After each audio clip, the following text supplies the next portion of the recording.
मेरी शादी की पहली रात को मेरे पति ने मुझसे पूछा, मुझसे प्यार करती हो? मैंने मुस्कुराकर कहा, हाँ। फिर उसने कहा, क्या तुम मेरे प्यार को सह सकोगी? मैंने बिना सोचे हाँ में सिर हिला दिया, लेकिन मुझे नहीं पता था कि उसके प्यार का मतलब क्या होगा। उसने मेरे शरीर के हर हिस्से पर अपने दांतों के गहरे निशान छोड़ दिए। मैं दर्द से तड़प उठी, चीखना चाहा, लेकिन उसने मेरे मुंह पर हाथ रख दिया और धीरे से कहा, आवाज मत करो, लोग समझेंगे कि हम प्यार कर रहे हैं। स्टार्ट में सिर झुकाए रसोई में खड़ी थी। मेरा दिल इतनी जोर से धड़क रहा था कि बस मैं और मेरा भगवान ही जानता था। कल रात जो तकलीफ मैंने सही थी उसे मैं शब्दों में बयान नहीं कर सकती। बड़ी मुश्किल से मैं उसकी बाहों से निकलकर रसोई में आई थी। मेरा हाल बहुत बुरा था। मेरे पूरे शरीर पर दांतों के गहरे निशान थे। कल रात जब वो मेरे पास आया तो उसने अचानक मेरे हाथों को अपने हाथों में पकड़ लिया और अपने चेहरे के करीब लाते हुए बोला, मुझसे प्यार करती हो? मेरे प्यार की सख्ती को सह सकोगी? मैंने बिना सोचे हाँ में सिर हिला दिया था। मैं एक अच्छी पत्नी बनना चाहती थी और अपना किरदार निभाना चाहती थी, लेकिन मुझे नहीं पता था कि यह अच्छी पत्नी वाला किरदार मेरे लिए कितना भारी पड़ जाएगा। मेरा सिर्फ हाँ कहना था और वो मुझ पर टूट पड़ा। जानवरों की तरह उसने मेरे शरीर के हर हिस्से को दांतों से काटा। मैं चिल्लाने लगी तो वो मेरे कान के पास आकर धीमी आवाज में बोला, आवाज मत करो, लोग समझेंगे कि हम प्यार कर रहे हैं। उसकी यह बात मेरी समझ से बाहर थी। कुछ जगहों से तो मेरा खून भी निकल आया था और उस खून को उसने इतने आराम से छांटकर साफ किया कि मैं हैरान रह गई कि यह क्या गंदी हरकत कर रहा है। लेकिन वो मेरा पति था, इसलिए मैं कुछ नहीं बोली। अभी भी वो मुझे अपनी बाहों में जकड़कर लेटा हुआ था, लेकिन मैं अब थक चुकी थी। पहले मैंने बाथरूम में छिपने का सोचा था, लेकिन मुझे पता था कि अगर यह आदमी वहां भी पहुंच गया तो मेरी जिंदगी वहां खत्म हो जाएगी। इसलिए मैं फौरन रसोई में आकर खड़ी हो गई थी। मुझे बहुत जोर की भूख लग रही थी, लेकिन चूल्हा नए तरीके का था। यह घर नहीं, बल्कि एक शानदार महल था। मुझे समझ नहीं आ रहा था कि मेरे मम्मी पापा को इतना अच्छा और अमीर घर का रिश्ता कैसे मिल गया। मैंने चूल्हा जलाने की बहुत कोशिश की, लेकिन मुझसे कुछ नहीं हुआ। मेरे हाथ बार बार गलत जगह जा रहे थे। आखिर में मैंने चूल्हा एक तरफ छोड़ दिया और चुपचाप एक कोने में बैठ गई। मैं ऊपर वाले से दुआ करने लगी कि कोई नौकर ही जाग जाए। इतना बड़ा घर था, मैं इतना तो समझ गई थी कि यहाँ ढेर सारे नौकर होंगे। मैं अभी डाइनिंग टेबल पर सिर रखे बैठी थी, तभी अचानक रसोई के दरवाजे पर आवाज हुई। मैंने सिर उठाकर देखा तो मेरे पति शर्टलेस खड़े थे। उनके चेहरे पर गहरी मुस्कान थी और हाथ सीने पर बंधे थे। उनकी मुस्कान देखकर मैं डर से कांप उठी और अपनी जगह से घबराकर खड़ी हो गई। मेरे चेहरे पर डर छा गया था। वो मुझे देखते हुए अचानक प्यार भरे लहजे में बोले, मेरी जान, तुमने कमरे से बाहर आने की कोशिश ही क्यों की? जब तुम जानती हो कि तुम्हें यहाँ का कुछ नहीं पता, तो मुझे पता है कि तुम्हारी यह हरकत मुझे कितनी बुरी लगी है। यह कहते कहते वो मेरे बिल्कुल पास आ गए। मैं बहुत ज्यादा डर चुकी थी। मेरा दिल चाह रहा था कि अभी इस घर से भाग जाऊं, क्योंकि रात की उसकी सख्ती मैं नहीं भूली थी। उसने मेरी कमर को अपनी बाहों में जकड़ लिया और मुझे अपने करीब करते हुए बोला, मैं क्या पूछ रहा हूँ, जवाब दो।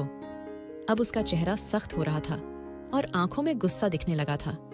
मैं बहुत डर गई थी और हकलाते हुए बोली, मुझे भूख लग रही थी, इसलिए मैं नीचे आ गई, लेकिन मुझसे यह चूल्हा नहीं जल रहा। मैंने ये शब्द बहुत मुश्किल से बोले थे। मेरी बात सुनकर उसने गहरी नजर मेरे शरीर पर डाली और फिर चूल्हे की तरफ देखते हुए बोला, ऐसा क्यों लग रहा है कि मेरी प्यारी पत्नी झूठ बोल रही है? मैं उसकी पीठ को बेबस नजरों से देख रही थी। मैं कहाँ फंस गई थी?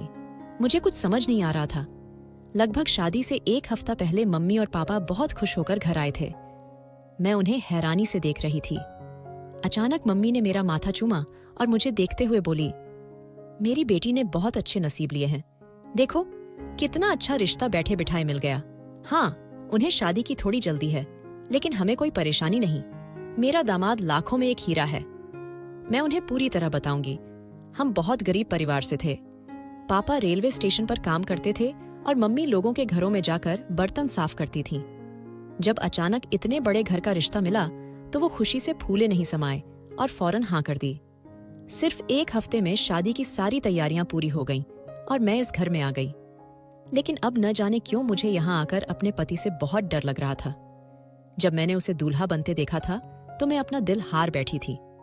लेकिन कल रात जो उसके साथ गुजरी उसे याद करके मेरे रोंगटे खड़े हो रहे थे। उसने चूल्हा जला दिया और अब उस पर चाय बनाने के लिए पानी रख रहा था। मैं घबराकर बोली, आप नहीं करें, मैं बना लूंगी। मैं अचानक डर गई थी कि कहीं यह आदमी मुझे इस बात की सजा न दे दे।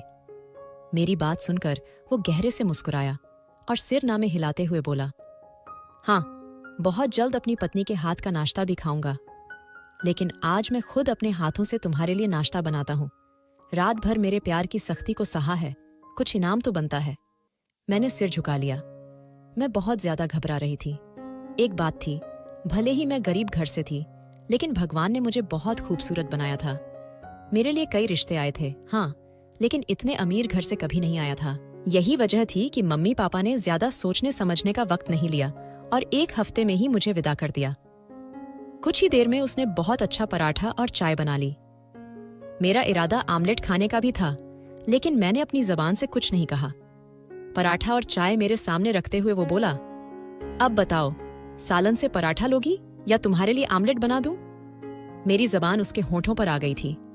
एक पल के लिए मेरा दिल चाहा कि मैं मुंह खोलकर बोल दूं, लेकिन फिर मैं झिझक गई और सिर नामे हिलाते हुए बोली, नहीं नहीं, कोई जरूरत नहीं, मैं चाय से ही पराठा खा लूंगी।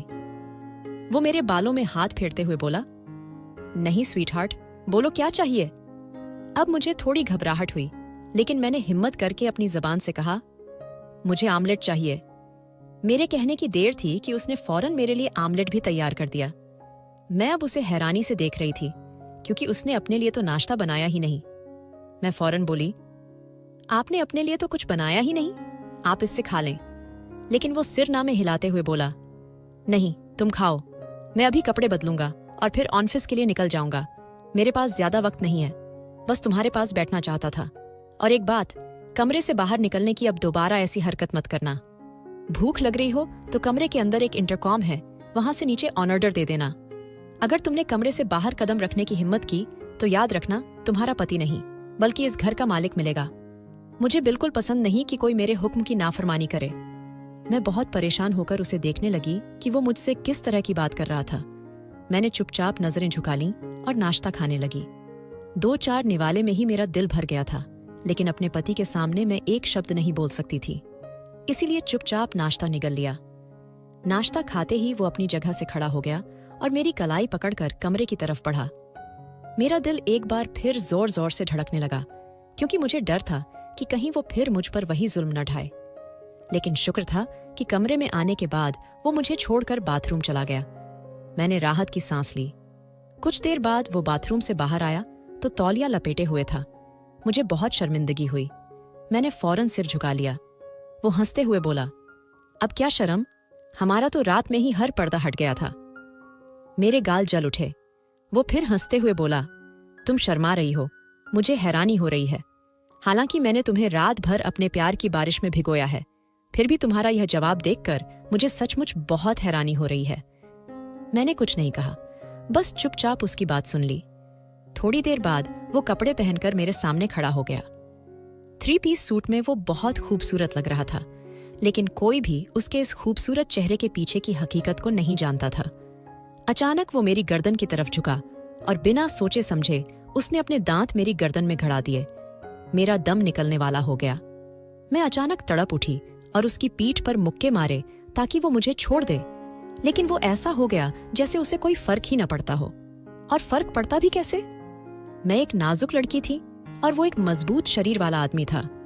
उसकी बॉडी से ही पता चल रहा था कि वो नियमित जिम करता है। अपनी मर्जी से वो मेरे पीछे से हटा। मेरी गर्दन का खून उसके होंठों पर लगा था। एक मुस्कान मेरी तरफ फेंककर वो बाहर चला गया। मैंने फौरन अपना खून रोका और जल्दी से बाथरूम जाकर उस जगह को धोया।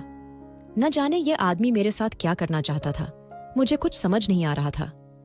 मैं चुपचाप बिस्तर पर बैठकर अब रोने लगी। मुझे खुद पर गुस्सा आ रहा था कि मैंने अपने मम्मी पापा से यह क्यों नहीं कहा कि एक बार लड़के की जांच पड़ताल कर लें। वो कैसा है, कहाँ उठता बैठता है, अमीर तो है, लेकिन उसके बारे में जांच लें। लेकिन मैं शायद लालच के हाथों मजबूर हो गई थी। मम्मी पापा के मुंह से सुनकर मैं भी हवा में उड़ने लगी थी कि वो कोठी बंगले वाला है। मैंने जिंदगी में कभी ऐसी आराम की जिंदगी नहीं देखी थी। मेरी भी बाकी लड़कियों की तरह यही ख्वाहिश थी कि जिस लड़के से मेरी शादी हो वो बहुत अमीर हो। लेकिन अब जब अमीर आदमी मिल गया और उसकी दरिंदगी मैंने झेली तो मेरे होश उड़ गए। मैं दिल ही दिल में बोली कि इससे तो मेरे पापा अच्छे हैं, भले ही 2 वक्त की रोटी बड़ी मुश्किल से खिलाते हों, लेकिन मम्मी को इतनी तकलीफ कभी नहीं देते। अमीर इंसान के साथ रहना भी बहुत मुश्किल काम है। उसकी अलग अलग ख्वाहिशें होती हैं जो एक बीवी को पूरी करनी पड़ती हैं। काफी देर तक मैं रोती रही। अचानक मेरे पास रखा टेलीफोन जोर जोर से बजने लगा। मैंने परेशान होकर टेलीफोन की तरफ देखा। मुझे समझ नहीं आ रहा था कि इसे उठाऊं या नहीं, लेकिन फिर मैंने सोचकर रिसीवर उठाया और कान से लगाया। तभी मेरे पति की भारी आवाज मेरे कानों से टकराई। किस खुशी में आंसू बहाए जा रहे हैं? ऐसा क्या मैंने तुम्हारे साथ जुल्म कर दिया कि तुम ऐसे रो रही हो जैसे मैं मर गया हूं? उसकी ऐसी बात सुनकर मेरा दिल दहल गया। मैंने बिना सोचे चारों तरफ नजर घुमाई। आखिर उसे कैसे पता चला कि मैं रो रही हूं? मैं कुछ कहती इससे पहले वो बोला, एक बात याद रखना लड़की, तुम पर 24 घंटे मेरी नजर है। अगर अब मैंने तुम्हारी आंख से एक भी आंसू गिरते देखा तो मैं तुम्हारी जान ले लूंगा। मैं बहुत डर गई और जी बोलकर रिसीवर रख दिया। अब तो मैं पूरी तरह सिहर चुकी थी। चारों तरफ ऐसे नजरें घुमा रही थीं जैसे मैं अपने ही कमरे में किसी चोर की तरह रह रही हूं। वक्त धीरे धीरे गुजरने लगा। एक कमरे में रहते रहते मुझे अब घुटन होने लगी थी। दोपहर के 3 बज गए थे। मेरा दिल चाह रहा था कि कमरे से बाहर चली जाऊं, लेकिन मैं जानती थी कि वो आदमी मुझे किसी कीमत पर इस गलती को माफ नहीं करेगा। मुझे अब भूख भी सताने लगी थी, इसलिए मैं अपनी जगह से उठी और सामने लगे इंटरकॉम की तरफ बढ़ी। कांपते हाथों से मैंने इंटरकॉम उठाया और कान के पास लगाया। मेरा दिल बहुत घबरा रहा था। मैं कुछ कहती इससे पहले एक औरत की आवाज मेरे कानों से टकराई। हाँ मैडम, आपका क्या ऑर्डर है? मैंने धड़कते दिल से बस इतना कहा, मुझे भूख लग रही है, कुछ खाने के लिए ला दो। कुछ पल वहां खामोशी छाई रही। फिर वही औरत की आवाज आई, मैडम बताएं आप क्या खाएंगी, हम अभी आपके लिए ला देंगे। मैं घबराकर बोली, जो भी है आप मुझे ला दें, मुझे बहुत भूख लग रही है। ये कहते ही मैंने इंटरकॉम रख दिया। मुझे बात करना भी नहीं आ रहा था। हमारे घर में ऐसे फोन नहीं होते थे। ये घर बहुत शानदार था, लेकिन अब मुझे यहाँ बहुत डर लग रहा था। लगभग 10 मिनट बाद कमरे के दरवाजे पर खटखटाहट हुई। मैंने कमरे का दरवाजा खोला तो सामने एक नौकरानी खाने की ट्रे थामे खड़ी थी। मैंने रास्ता दिया तो वो अंदर आ गई और ट्रे रखते हुए बोली, मैडम आगे से आप खाने का मेन्यू तय कर लीजिएगा। ये मैंने आपके लिए अभी हल्का फुल्का बना दिया है, और आप रात में क्या खाएंगी मुझे अभी बता दें। मैं चुपचाप उसकी तरफ बढ़ी। जब मैंने ट्रे हटाई तो उसमें कई तरह के सालन थे, साथ में चावल भी थे और रोटी भी थी। मैंने भगवान का शुक्र किया और उसकी तरफ देखते हुए बोली, रात में भी यही खा लूंगी, आपको परेशान होने की जरूरत नहीं। यह कहते ही मैं खाना खाने लगी। वो सिर हिलाकर कमरे से चली गई। खाना खाने के बाद अचानक मुझ पर नींद छाने लगी। मुझे इतनी नींद आ रही थी कि इसका कोई हिसाब नहीं था। मैंने खाने की ट्रे आगे सरका दी। पानी गिलास में डालकर मैं बिस्तर पर लेट गई। नींद के ऐसे झोंके आ रहे थे कि मैं खुद हैरान रह गई। अभी थोड़ी देर पहले मैं बिल्कुल ठीक थी। बिस्तर पर लेटते ही मैं कब नींद की दुनिया में चली गई, मुझे खुद पता नहीं चला। मेरी आंख लगभग 2 घंटे बाद खुली, लेकिन मैं अचानक परेशान होकर उठ बैठी, क्योंकि मैं अब उस बिस्तर पर नहीं थी जहां मैं सोई थी। मैं एक अंधेरे कमरे में थी। मेरा दिल जोर जोर से धड़कने लगा। चारों तरफ मैंने पागलों की तरह नजरें घुमाई, लेकिन मुझे कुछ दिखाई नहीं दे रहा था। मैं जमीन पर पड़ी थी। मैं लगातार अपने भगवान को और अपने मम्मी पापा को पुकार रही थी। मेरे साथ क्या हो रहा था मुझे कुछ समझ नहीं आ रहा था। मैं फौरन चीखी, राजीव आप कहाँ हैं? मुझे यहां से निकालें, मेरा दम घुट रहा है। मुझे अंधेरे से हमेशा डर लगता था। मुझे लग रहा था कि अब मेरी सांस बंद हो जाएगी, इसीलिए मैं बहुत परेशान होकर चीख रही थी। मैंने अपने बाल भी नोचना शुरू कर दिया, क्योंकि मुझे सचमुच सांस नहीं आ रही थी। मैं अपनी जगह से खड़ी हो गई और गहरी गहरी सांसें लेने लगी। अभी मेरी आंखें बंद होती, इससे पहले ही पूरा बेसमेंट रोशनी से भर गया। मैं जिस जगह थी वो घर का तहखाना था। मैंने घबराकर चारों तरफ नजर घुमाई। सामने दरवाजे के पास मेरे पति दरवाजे से टेक लगाए खड़े थे। मैं फौरन उनकी तरफ भागती हुई गई और बिना सोचे समझे उनके सीने से लगकर जोर जोर से रोने लगी, क्योंकि मैं अंधेरे में बहुत डर गई थी। उसने मेरी तरफ अपनी बाहें नहीं लपेटी। काफी देर तक अपना दिल हल्का करने के बाद मैं उससे अलग हुई तो उसके चेहरे पर डरावनी ठंडक थी। मैं कुछ कहती, इससे पहले उसने मेरे बालों को अपनी सख्त पकड़ में लिया। अपना चेहरा मेरे चेहरे के करीब लाते हुए बोला, किसकी इजाजत से तुमने नौकरों पर अपना फैसला छोड़ा? तुम्हें एक बार यह ख्याल नहीं आया कि मुझे फोन करके पूछ लो कि मैं दोपहर में क्या खाऊं? उसकी सख्त आवाज सुनकर मुझे अपनी रीढ़ की हड्डी में सिहरन महसूस हुई। मैं कुछ कहती, इससे पहले वो और बोला, इसके बाद अब तुम मेरे ही सीने से लगकर आंसू बहा रही हो। हालांकि मैंने तुम्हें सुबह ही कहा था कि मुझे तुम्हारी आंख में एक आंसू नहीं चाहिए। मैं उसकी बातें सुनकर बहुत घबरा गई। मेरे शरीर का हर हिस्सा कांप रहा था। ये कैसा सन की इंसान था जो ऐसी बातें कर रहा था? मेरे दिमाग में अचानक सिर्फ एक ही बात आई। मैं कुछ कहती, इससे पहले उसने मेरे मुंह पर जोरदार थप्पड़ मारा, जिससे मैं लड़खड़ाते हुए जमीन पर गिर गई। वो मुझे देखते हुए बोला, आगे से अगर तुमने अपनी जात का फैसला किसी नौकर या किसी अनजान इंसान पर छोड़ा तो मैं तुम्हारी जान ले लूंगा। तुम अपनी जात का फैसला खुद भी नहीं करोगी। तुम क्या पहनोगी, क्या खाओगी, सब मैं तय करूंगा, और तुम सब चीजें मुझसे ही पूछोगी। अगर तुमने किसी और को अपनी जिंदगी में शामिल करने की हिम्मत की तो मैं तुम्हारी जान निकाल दूंगा और तुम्हारा शरीर कुत्ते बिल्लियों के आगे डाल दूंगा। तुम अभी अपने पति के गुस्से से वाकिफ नहीं हो। उसकी सख्त आवाज मुझे अजीब सी तकलीफ दे रही थी। मैं फौरन हाँ में सिर हिलाने लगी। मेरा बस नहीं चल रहा था कि इस कोठी से भाग जाऊं। अचानक वो मेरे करीब बैठ गया और फिर अपना चेहरा मेरे चेहरे के पास लाते हुए बोला, अगर ये बात अब तुम्हारे दिमाग से बाहर निकली तो याद रखना प्रेरणा, तुम्हें इंसान नहीं बल्कि जल्लाद मिलेगा। उसकी बात सुनकर मैं बिल्कुल चुप हो गई। उसने मेरा बाजू पकड़ा और मुझे लेकर बाहर की तरफ बढ़ा। जैसे ही मैं बाहर आई, मैंने राहत की सांस ली। शाम के साए अब ढलने लगे थे। वो मुझे लेकर सीधा कमरे में आया। न जाने क्यों मुझे अजीब सा डर महसूस होने लगा। मुझे लग रहा था कि यह आदमी एक बार फिर मुझ पर उसी तरह हावी होगा जैसे कल रात हुआ था, और एक बार फिर मुझे तकलीफ देगा। कहते हैं ना कि जब इंसान की छठी इंद्री उसे कोई संकेत दे रही होती है तो उसमें कोई ना कोई वजह जरूर होती है। मेरे साथ भी कुछ ऐसा ही हुआ। कमरे में आते ही वो मुझ पर जानवरों की तरह टूट पड़ा। मेरे शरीर पर जगह जगह काटने लगा। मैं दर्द से चीखने चिल्लाने लगी, लेकिन उसने मेरे मुंह पर हाथ रख दिया, जिससे मेरी आवाज अंदर ही कहीं दब गई।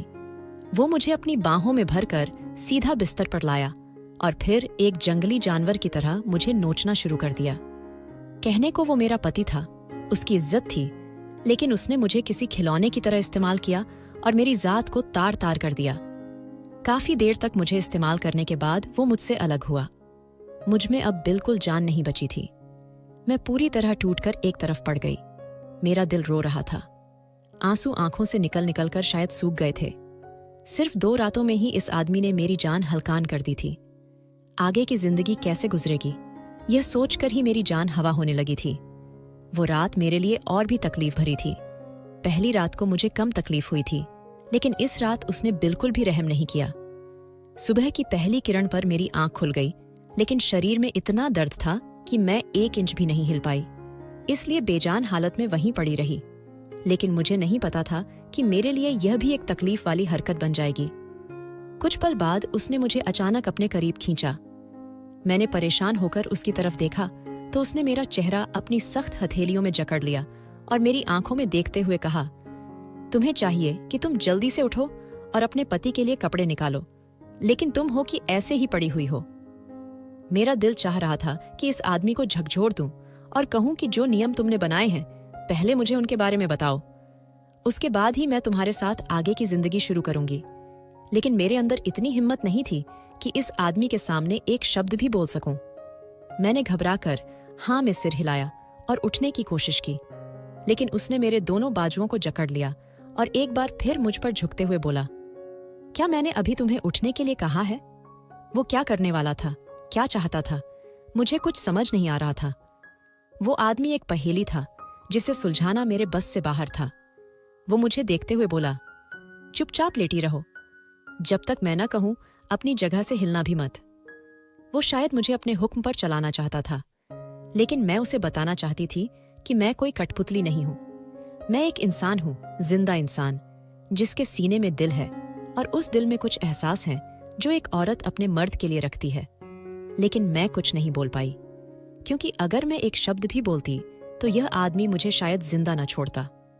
काफी देर तक वो मुझे अपनी बाहों में जकड़कर लेटा रहा और शायद अब उसे एहसास हो गया था कि सचमुच काफी देर हो चुकी है। तो वो अपनी जगह से खड़ा हो गया और मुझे देखते हुए बोला, मैं नहाने जा रहा हूं, तुम मेरे कपड़े तैयार करो, काले रंग का ड्रेस निकालना। यह कहकर वो रुका नहीं और बाथरूम चला गया। मैं फौरन अपनी जगह से उठने लगी तो मुझे अपनी कमर में तेज दर्द महसूस हुआ, क्योंकि जिस तरह उसने मुझे दोबारा बिस्तर पर पटका था, मेरी कमर में शायद चोट लग गई थी। मैंने बड़ी मुश्किल से खड़े होकर अलमारी तक का रास्ता तय किया और जल्दी से उसके लिए कपड़े निकालकर ड्रेसिंग रूम में रख दिए, क्योंकि इस आदमी का कोई भरोसा नहीं था कि इस गलती पर भी वो मेरी जान गले से बाहर निकाल ले। मैं अब सोफे पर बैठ गई। दर्द से मेरा बुरा हाल हो रहा था। बार बार मेरी आंखों में आंसू आ रहे थे। थोड़ी देर बाद वो हमेशा की तरह तौलिया लपेटकर बाहर आया। मैंने उसकी तरफ एक नजर डाली और सिर झुकाकर बोली, राजीव, मुझे बहुत दर्द हो रहा है, मेरी जान निकल रही है। मेरा लहजा अचानक कांप गया। उसने बिना सोचे मेरी तरफ देखा और सवाल करते हुए बोला, क्या हुआ? मैं फौरन बोली, मेरी कमर में बहुत दर्द हो रहा है, मेरी जान निकल रही है राजीव, मुझे सचमुच शायद चलने की वजह से और परेशानी हो रही है। उसने एक नजर मेरे शरीर पर डाली और फिर सीधा ड्रेसिंग रूम चला गया। कपड़े बदल कर आया तो उसके हाथ में अब एक चादर थी। वो चादर मेरी तरफ लपेटते हुए उसने मुझे अचानक अपनी बाहों में उठा लिया। मैंने घबराकर उसकी तरफ देखा तो वो मुझे देखते हुए बोला, तुम्हारी हालत मुझे ठीक नहीं लग रही, मैं तुम्हें डॉक्टर के पास ले जा रहा हूँ, वहां तुम्हारी मालिश वगैरह होगी तो तुम बेहतर महसूस करोगी। एक पल के लिए मुझे हैरानी हुई कि यह आदमी, जो मुझे कमरे से बाहर जाने की इजाजत नहीं देता था, अपनी मर्जी से मुझे हर हुक्म देता था, वो मुझे घर से बाहर ले जा रहा था। मैं हैरानी से उसकी हर हरकत को देख रही थी। वो मुझे लेकर सीधा पोर्च में आया और अपनी गाड़ी की आगे वाली सीट पर बिठाते हुए बोला, डॉक्टर को घर भी बुला सकता था, लेकिन मेरे पास अभी ज्यादा वक्त नहीं है। मैं तुम्हें क्लिनिक छोड़कर सीधा ऑफिस जाऊंगा। अपना चेकअप वगैरह करवाकर तुम वहीं बैठी रहना। लगभग 1 घंटे बाद मैं वापस आकर तुम्हें यहां से ले जाऊंगा। मैंने सिर को हल्का सा हिलाया। थोड़ी दूरी के बाद वो मुझे लेकर एक हॉस्पिटल पहुंचा और एक नर्स को कुछ पैसे देते हुए बोला, इसे ध्यान से डॉक्टर मकेश के पास ले जाओ। उस नर्स ने मेरे शरीर पर एक नजर डाली। मेरे चेहरे पर उसकी दरिंदगी के निशान थे। मैंने सिर झुकाया हुआ था। वो मेरा हाथ पकड़कर मुझे डॉक्टर मकेश की तरफ ले गई। वो धीमी आवाज में बोली, आप ठीक हैं? मैंने सिर को हल्का सा हिलाया तो वो मेरी कमर पर हाथ रखते हुए बोली, अगर और सहारे की जरूरत हो तो मैं व्हील चेयर मंगवाऊं? मैंने सिर में हिलाया और थकी हुई आवाज में बोली, प्लीज मुझे डॉक्टर मकेश के पास ले चलो, मेरी हालत बहुत खराब हो रही है, पीठ में बहुत दर्द है। वो मुझे लेकर सीधा एक केबिन के पास आई और दरवाजे पर खटखटाकर मुझे अंदर ले गई। लेकिन जैसे ही मेरी नजर उस डॉक्टर पर पड़ी, मैं हैरानी से सामने बैठे शख्स को देखने लगी, क्योंकि वो शख्स बिल्कुल मेरे पति की शक्ल का था। मैं हैरान हो गई। मैंने एक नजर उस नर्स को देखा और दूसरी नजर उस डॉक्टर को देखा, जो मुस्कुराते हुए मुझे ही देख रहा था। वो अपनी जगह से खड़ा हुआ और मेरी तरफ आया। मेरा हाथ पकड़कर बोला, भाभी, मैं आपका देवर हूं, तुम जाओ, मैं इसे संभाल लूंगा। वो बोलकर मुझे बहुत ध्यान से कुर्सी पर बिठा चुका था। मैं अभी तक यकीन नहीं कर पा रही थी। न जाने क्यों मुझे लग रहा था कि यह शख्स ही मेरा पति है, बस नाटक कर रहा है। लेकिन एक बात उसमें अलग थी, उसके हाथ पर टैटू नहीं था, जबकि मेरे पति के हाथ पर टैटू था। इसी वजह से मैं थोड़ा सुकून महसूस कर पाई। वो मुझे देखते हुए बोला, क्या हुआ, आपके चेहरे पर यह निशान कैसे हैं? लेकिन अचानक वो बोलते बोलते रुक गया, क्योंकि उसकी नज़र मेरी गर्दन पर भी चली गई थी। वो नज़रें चुराते हुए बोला, आपने उनसे शादी क्यों की? उसके अचानक सवाल पर मैंने बिना सोचे उसकी तरफ देखा। कहने को वो उसका भाई था, फिर भी वो मुझसे ऐसा सवाल क्यों कर रहा था? मैं कुछ कहती, इससे पहले वो बोला, आपको भाई की हकीकत मालूम है? मैंने इस बार भी कुछ नहीं कहा। मैं चुपचाप उसे देखने लगी कि वो क्या पूछ रहा है। वो और कुछ कहता, इससे पहले मैं बोली, मेरी पीठ में बहुत दर्द हो रहा है। ये सवाल करके आप मेरे वक्त के सिवा कुछ नहीं बर्बाद कर रहे, प्लीज मेरा इलाज कर दें। मेरी बात सुनकर उसने सिर को हल्का सा हिलाया और अचानक एक महिला डॉक्टर को अपने कमरे में बुला लिया। उस महिला डॉक्टर ने भी मुझे एक नज़र देखा और फिर मुझे अंदर ले गई। मुझे उल्टा लिटाकर वो धीरे धीरे मेरी कमर पर कोई मरहम लगाने लगी। वो अचानक बोली, जानती हो मैं कौन हूं? मैंने सिर ना में हिलाया तो वो मुस्कुराते हुए बोली, तुम्हारे पति की भाभी, यानी उसके छोटे भाई की बीवी और तुम्हारी देवरानी, हम दोनों पति पत्नी डॉक्टर हैं। मैंने फिर भी कुछ नहीं कहा, यानी मेरे पति ने मुझे अपने ही घर वालों के पास भेजा था, इसलिए मैं कोई भी बेकार की बात नहीं करना चाहती थी जिससे मेरी जिंदगी मुश्किल में आए। वो मेरे बालों में हाथ फेरते हुए अचानक बोली, मुझे बहुत दुख है कि तुम्हारी शादी ऐसे इंसान से हो गई, लेकिन तुम नादान हो, तुम्हें उनके बारे में जांच पड़ताल करनी चाहिए थी। ऐसे कैसे तुमने अपनी जिंदगी को इतने बड़े नर्क में झोंक दिया? तुम्हें मालूम है, जिस इंसान से तुमने शादी की उसके साथ रहते हुए तुम्हें अपनी जिंदगी का भरोसा भी नहीं रखना चाहिए। यह दर्द तो बहुत छोटी बात है मेरी जान। अब तुम अपने आप को बहुत मजबूत बनाओ। जब तक जिंदा हो तब तक अपने लिए लड़ो। कब तक तुम इस तरह बेइज्जत होकर यहां आओगी? मैंने हैरानी से उसकी तरफ देखा और बिना सोचे बोली, आपका मतलब क्या है? कौन मुझे मारेगा? और आप किस तरह की बातें कर रही हैं? मुझे उसकी बातें बहुत अजीब लगीं और चुभी भी, इसलिए मैं फौरन बोली। वो मेरी बात सुनकर हल्के से मुस्कुराई और सिर ना में हिलाते हुए बोली, कोई बात नहीं, मैं बस यूं ही बोल रही थी। बस अपना ख्याल रखना, और कभी भी तुम्हारा पति तुम्हारे साथ दरिंदगी करने की कोशिश करे तो हिम्मत से उसका सामना करना। ऐसे खुद को उसके हवाले करके उसे अपनी मनमानी नहीं करने देना। यह कहकर वो मुझे बाहर ले आई। डॉक्टर मकेश भी चुपचाप मुझे ही देख रहे थे। मैं अब थक चुकी थी। जब वो दोनों मुझसे इतनी हमदर्दी दिखा रहे थे तो मेरा भी हक बनता था कि मैं उनसे पूछूं कि वो बोलना क्या चाहते हैं। मैं डॉक्टर मकेश की तरफ देखते हुए बोली, आपके भाई को आने में आधा घंटा है। मैं आपसे कुछ सवाल करना चाहती हूँ। क्या आप मुझे अपनी छोटी बहन या अपना मरीज समझकर सच सच बताएंगे? मेरी बात सुनकर डॉक्टर मकेश ने अपनी चश्मे की आंखों से मुझे देखा और सिर हिलाते हुए बोला, बोलो, क्या बात है? कुछ पल मैं खामोश रही। मैं जानती थी कि अगर इस शख्स ने मेरे पति को इन बातों के बारे में बता दिया तो वो मेरी जान ले लेगा, मुझे कहीं का नहीं छोड़ेगा। सिर्फ अपना फैसला मैंने एक नौकरानी पर छोड़ा था तो उसने मुझे बेसमेंट में बंद कर दिया, मेरे चेहरे पर थप्पड़ मारा और फिर सारी रात मुझे तकलीफ दी। और अगर उसे पता चल गया कि मैंने उसके भाई से ऐसे सवाल किए हैं तो वो मुझे बिल्कुल नहीं छोड़ेगा। लेकिन मैंने हिम्मत नहीं हारी। मैं उसकी तरफ देखते हुए बोली, आपका भाई बहुत अजीब हरकतें करता है। दांत गाड़कर खून निकालता है और उसे छाटने लगता है। अजीब सी बेकार हरकतें करता है। अगर मैं उसके खिलाफ जरा सा भी कुछ करूं या अपनी जात के लिए अपनी मर्जी से कोई काम करूं तो वो जानवर बन जाता है। यह सब माजरा क्या है? वो ऐसा बर्ताव क्यों करता है? क्या उसके अतीत में कोई दर्द छिपा है या कोई और बात है? मेरी बात सुनकर डॉक्टर मकेश खामोश हो गए। कुछ देर कमरे में खामोशी छाई रही। अचानक उसकी बीवी बोली, जब तुमने यह शादी की थी क्या तुम्हारे घरवालों ने तुम्हारे पति के बारे में जांच पड़ताल की थी?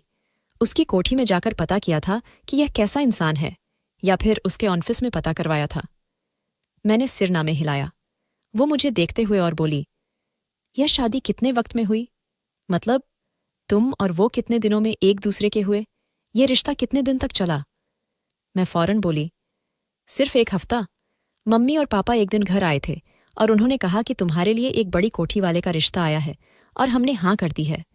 मुझे नहीं मालूम कि मम्मी पापा ने उनके बारे में जांच पड़ताल की थी या नहीं। मुझे इस बारे में बिल्कुल पता नहीं है। मैं और कुछ कहती, इससे पहले जो बात मकेश ने कही उसे सुनकर मेरे पैरों तले जमीन खिसक गई। मैं अपनी जगह से बिना सोचे खड़ी हो गई और उसे हैरानी से देखने लगी। वो मुझे देखते हुए बोला, यही लालच इंसान को हमेशा डुबोता है। कहने को मेरे भाई के पास बहुत दौलत है।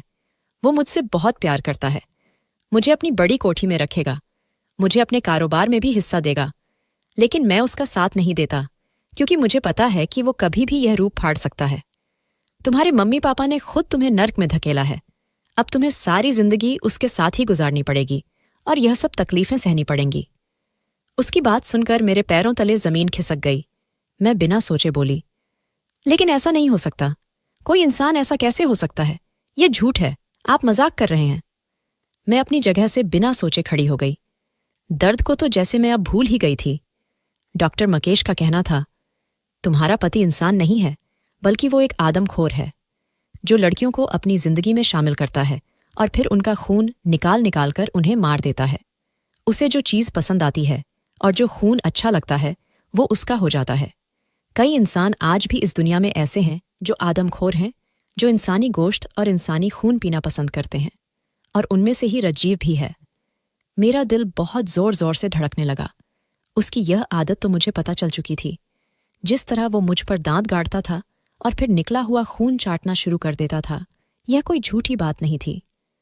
मैं डॉक्टर मकेश और उसकी बीवी के सामने हाथ जोड़ते हुए बोली, भगवान के लिए मेरी मदद कर दें।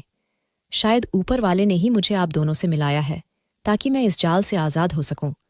मेरी शादी को सिर्फ 2 दिन हुए हैं और उसने 2 दिनों में ही मेरी जिंदगी तबाह कर दी है। मुझे उसके साथ नहीं रहना। तभी मेरी देवरानी बोली, लेकिन ऐसा मुमकिन नहीं है। वो शख्स तुम्हें नहीं छोड़ेगा जब तक तुम्हें वो खत्म नहीं कर देता। हम सब जानते हैं, लेकिन हम कुछ नहीं कर सकते क्योंकि उसके पास ताकत है, पैसा है। अगर हमने उसके खिलाफ जाने की हिम्मत भी की तो वो हम दोनों का डॉक्टरी लाइसेंस छीन लेगा। हमारी नौकरी चली जाएगी और वो ऐसा इल्जाम हम पर लगाएगा कि हम जेल चले जाएंगे। मैं बहुत जोर जोर से रोने लगी। मैं डॉक्टर मकेश को देखते हुए बोली, आप कुछ भी करके मुझे बस उसके घर से निकाल दें। मैं सब सह लूंगी। मैं कुछ नहीं कहूंगी। आप लोगों का नाम तक नहीं आएगा। बस मेरी मदद कर दें। मेरी बात सुनकर डॉक्टर मकेश कुछ पल खामोश रहे और फिर अचानक बोले, यहां से दूर जाना होगा, किसी दूसरे शहर में जहां वो तुम्हें ढूंढ न सके। अगर तुम उसे इसी शहर में मिल गई तो वो तुम्हें जिंदा नहीं छोड़ेगा। मेरा दिल बहुत घबरा गया। मैं बहुत छोटी उम्र की थी। मेरे मम्मी पापा भी भोले भाले थे।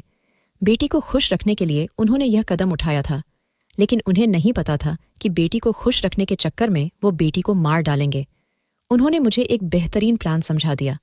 उनका कहना था, तुम अभी फिलहाल रज्जीव के साथ जाओ, 1-2 दिन उसके साथ गुजारो और फिर जैसे ही रात को वो गहरी नींद में सो जाए तब तुम घर के पीछे वाले हिस्से से निकलकर गली के आखिरी हिस्से पर आ जाना। मेरी गाड़ी तुम्हें वहां से ले लेगी। मैं हैरान भी थी कि यह शख्स मेरी मदद क्यों कर रहा है, लेकिन जब मैंने ऐसा ही किया और उसकी नज़रों से बचते हुए मैं नीचे आई तो सामने सचमुच उसकी गाड़ी खड़ी थी। मैं जल्दी से उस गाड़ी में बैठ गई। एक बात थी, रज्जीव जब सो जाता था तो उसे उठाना बहुत मुश्किल था। शायद वो मेरी जान निकालकर खुद सुकून में चला जाता था। उस गाड़ी में बैठकर मैं कश्मीर की तरफ रवाना हो गई। मैं जानती थी कि यह शख्स वहां मुझे ढूंढ ही नहीं पाएगा। वो एक बहुत खूबसूरत और बड़ा शहर है जहां मेरा मिलना उसके बस से बाहर था। और फिर ऐसा ही हुआ। वहां जाकर मैं एक गरीब इलाके में बस गई। शुरू में मुझे बहुत तकलीफ हुई, लेकिन अब मैं शुक्र के साथ रह रही हूं। मैं बस ऊपर वाले से दुआ करती हूं कि कभी किसी बेटी के साथ ऐसा हादसा न हो, कभी किसी बेटी को ऐसी तकलीफ न आए, क्योंकि कोई भी बेटी इतनी तकलीफ सह नहीं सकती